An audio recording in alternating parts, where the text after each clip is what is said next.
say we really get in a bad space within the equity markets and everything else, I do think that there is ultimate demand for Bitcoin. I think the digital gold aspect of Bitcoin is slowly being adopted more and more. It's in its infancy at this point, but I do think that if you look at max pain, where the most people would be washed out, where bottoms are created, I do think that that would be right at that 10,000 even number. And I would be buying like crazy if we got down to those levels again. And I do think, again, now that you're seeing people like BlackRock CEO starting to talk so positively about it, granted, they're talking their book. We have to be recognizing that since they're bringing this ETF to market.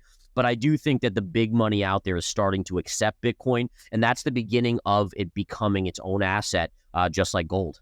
When we had that fake news that hit about the approval where Bitcoin jumped from about 27,000 all the way to a high of 30,000, what that made people recognize is that there's going to be significant upside when the spot ETF gets approved. And so what we saw a lot of short covering and a lot of buyers coming into the market. And essentially what we're doing is we're rallying Bitcoin higher going into this approval, which means we're factoring in that news. And so what's interesting here is you'll probably get approval by year end or early in 2024. If Bitcoin is still up here, you may not go higher. It may be already factoring in the approval, and that's, again, what we're seeing in the charts right here. In general, it's very possible it could be a sell on the news, and depending on how high we go, I just draw everyone's attention to NVIDIA last quarter, right? Last quarter, NVIDIA going into earnings was at $400. It rallied up, and on earnings, it opened at 500 and change, and then it sold back down to 400. So you have this kind of tendency for psychology within markets and investors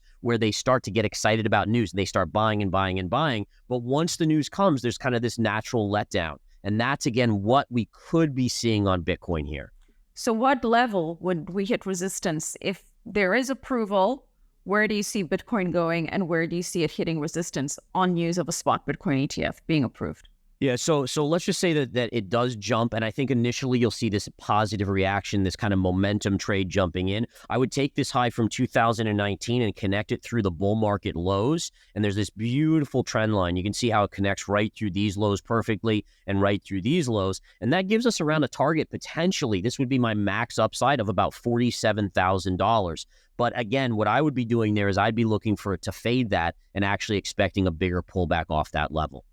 Halving is a great fundamental factor within Bitcoin that is important over the longer term. But if you get such a run up on this news, like let's say on the spot ETF where it pops up immediately, I think it doesn't matter about the halving. You'll still see a pullback on the charts. I think it's right along with those lines, either late this year or early in January of next year. It's coming. The SEC has lost every major case against crypto, and so they really don't have a leg to stand on to say no anymore, especially with Grayscale. So I do expect the approval, and I think it'll be the approval of many ETFs at once. I don't think the SEC wants to look and say, oh, they only approve BlackRock because that's, part of the, people say like BlackRock's part of the government or they're in cahoots with the government. So I think they don't want to portray that, so they'll probably approve multiple ETFs at one time. I think, again, price is the predominant factor here. And if you get to these levels or as high as 47,000, there will be people that got caught in the bear market decline that were even buying as high as the 40s, 50s, and 60s in Bitcoin back in 2021. And they will be happy to get their money back and they will cash out. And I also think that a lot of these institutions that have ETFs have probably been accumulating for the last couple months, knowing that eventually approval will come. And so there may not be as many buyers for the spot ETF as you think. If we look at the Bitcoin chart, we've broken above this previous high right here, right? This was right around 31,500. So as a technician, I have to respect that. And that level now becomes support. So if we pull back, that's actually a buyable level now around 31.5, give or take. However, it would be very, very concerning if we started trading back below that. So this level is almost now the line in the sand on a bull case. You have to hold this level. If you start trading below the 30,000 level, for instance, you then start bringing into account maybe going back to 25. If 25 breaks, maybe going down to 20 and then to that 15.7 low. So right now, the buyable level is 31.5. Let's see if that holds on any sort of retrace. Bitcoin is cruising around $34,743.83, up around 2% in the last week. So who knows, we might just be in for a crypto rocket ride. And now, ever wondered who the big shots are in the Bitcoin world? We got the lowdown on the top 10 Bitcoin holders of 2023. At number 1, we've got the mysterious Satoshi Nakamoto, the OG Bitcoin creator of almost $23 billion worth of Bitcoin. Talk about being rich from the get-go.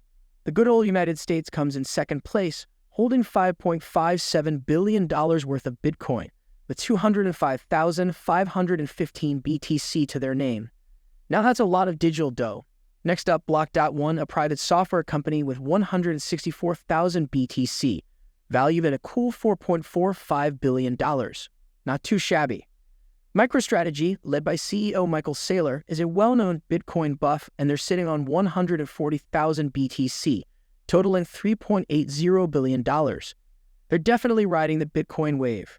The famous Winklevoss twins, Tyler and Cameron, have an estimated $1.90 billion in Bitcoin with 70,000 BTC.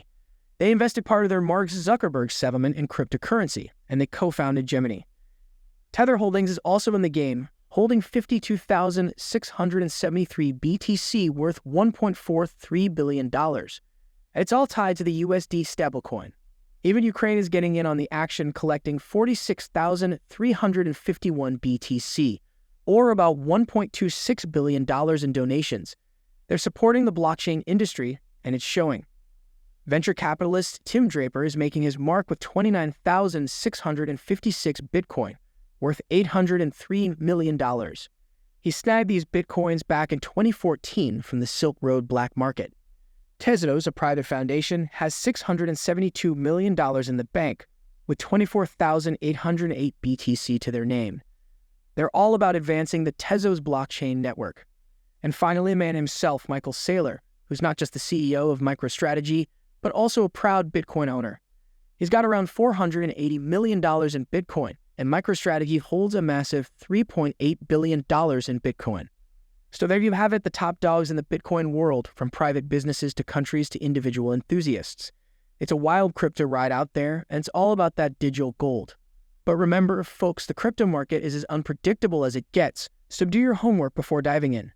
Let's continue our enlightening discussion with Gareth Soloway. One of the things that I did recently, and I'll just go over some of the trades in my service that I've given out and done with my members, is there was a trend line here, right? So if you look at the high of Bitcoin, which was, this happened to be when the Ripple news hit right here, and then we started to sell off from that point. By the way, that's a good example of sell the news event. The Ripple news came out, and then we actually ended up selling off. So you see how this trend line kind of gets tagged multiple times. Once we broke out above it, I went long Bitcoin for a move up. Now, once we hit 31,000, this resistance, I sold half the position.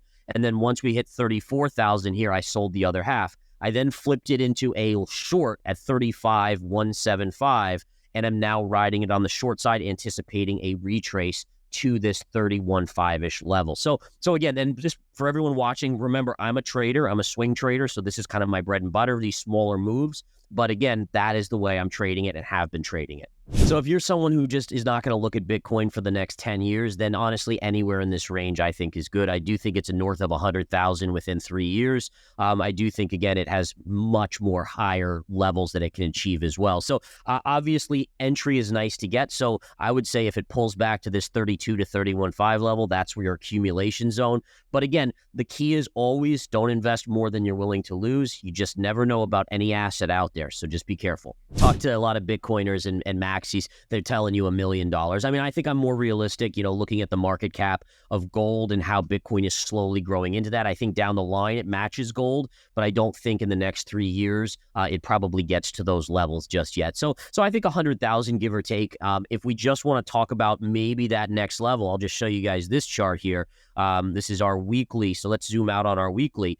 And if you want to just find a trend line that kind of tells you, simply take a trend line from the last bull market high to these bull market highs in 2021.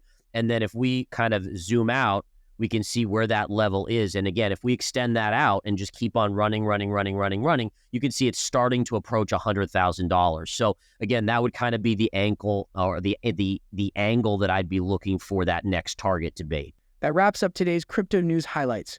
Stay tuned for more updates, insights, and analysis from the world of cryptocurrencies. Please share your thoughts in the comments below. Don't forget to like this video and subscribe to our channel for more engaging content.